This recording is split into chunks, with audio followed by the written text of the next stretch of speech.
Hi, this is a bit of discussion that was done for the writing class.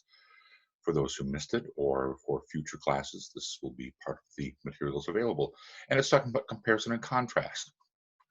It's an extremely common type of thing to have to do for papers at the collegiate level and probably before the collegiate level. I'm sure that many of you have done compare and contrast before.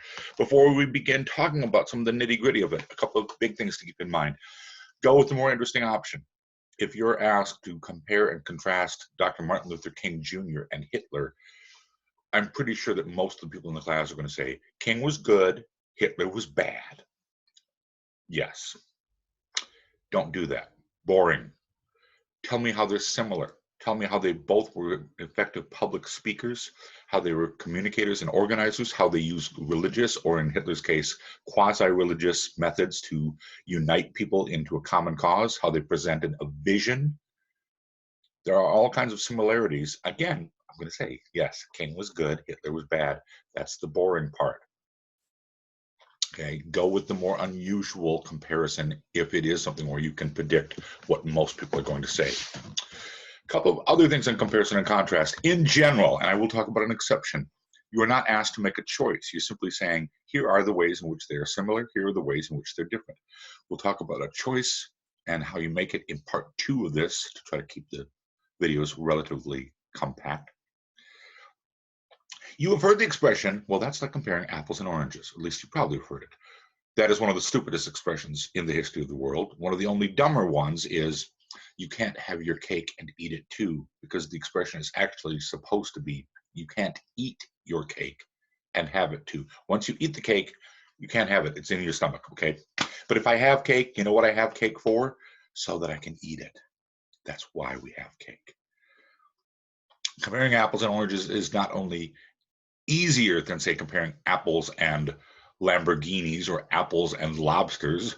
Let's see, you can eat them. They're both sometimes red. They're living things. You can boil them. Differences. Lobsters will fight back when you're trying to pick them. Apples don't scream when you put them in boiling water.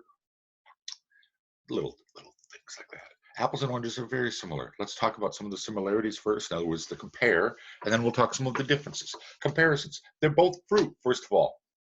And I don't mean simply from a botanical standpoint. I mean from a grocery store or a recipe book. In other words, they are sweet foods which you can eat and which won't likely kill you unless you have some very bizarre allergy. Because they are fruit, they will be growing on some kind of plant. They're not going to be root fruit. I don't think there is such a thing. As far as I can think of, fruits always are either grown on bushes or trees.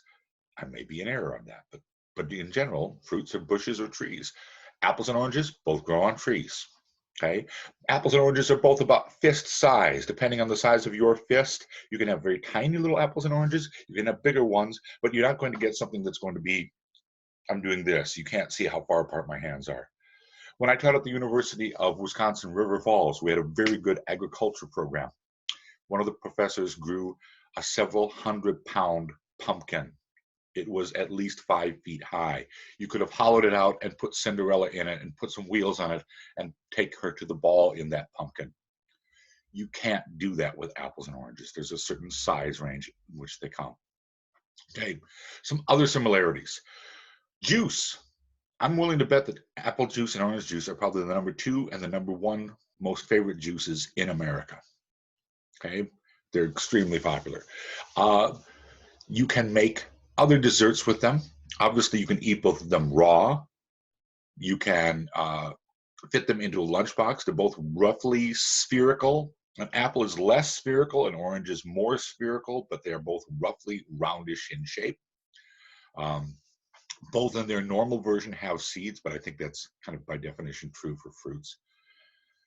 And they're both about, I'm going to guess, relatively similar price because they're so popular. They fit easily into a lunchbox or into a bagged lunch or into your pocket. So all kinds of things that are similar between them. Differences. Let's start with some of the most basic differences.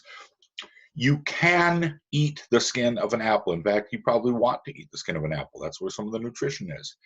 I suppose in theory you can eat the skin of an orange. I'm willing to bet It's very difficult.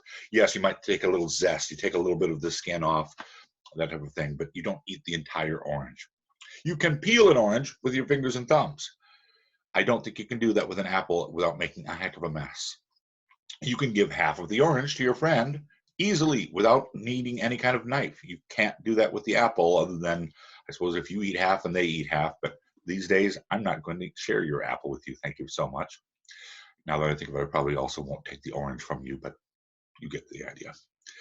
Oranges in the way that we tend to eat them usually are seedless. The most common oranges in America, navel oranges, don't have seeds. They've had that kind of bred out of them. While juice is very popular for both, there is such a thing as apple cider. I don't think there's orange cider. I'm going to guess it's too acidic. Speaking of acidity, the nutritional components are different.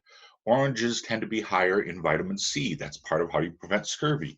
Apples are more in B vitamins, potassium, and pectin, which again is in their skin and helps you avoid feeling very hungry. It is a high fiber. You can make liquor out of both of them, or liqueurs at least. There are things like orange curacao, and there's Applejack, which is apple brandy, but we're not going to worry about that too much. There is apple pie. I don't know of orange pie, and think of this for a moment. We have lemon meringue pie. We have key lime pie. Why is there not an orange dreamsicle pie? I want that pie, frankly. You might want that pie as well. And of course, big difference.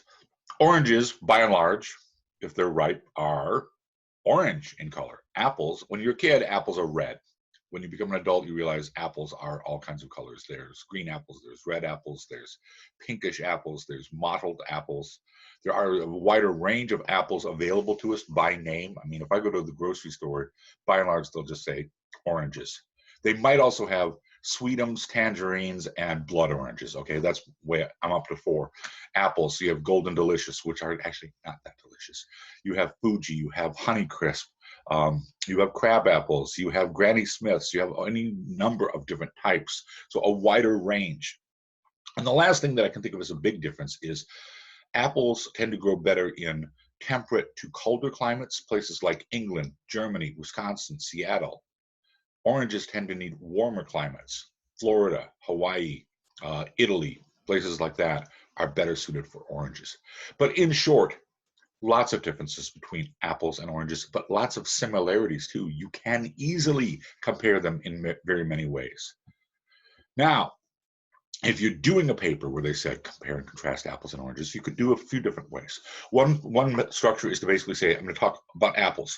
I'm going to go through the various qualities. Then I'm going to talk about oranges. Then I'm going to have a third section, which is about how they are similar, and a fourth section, how they are different. Or I might say, let's begin by talking about their botanical qualities. In other words, how they grow, what kind of climate, etc. And I'm going to go point by point, whether it's a similarity or a difference, and go through all of that. And then I might talk about nutritional elements, and then I might talk about baking elements, etc. Those are some of the ways that you can structure. The essential thing is if it is a simple comparison contrast, that's all you're doing. You're not saying one is better than the other.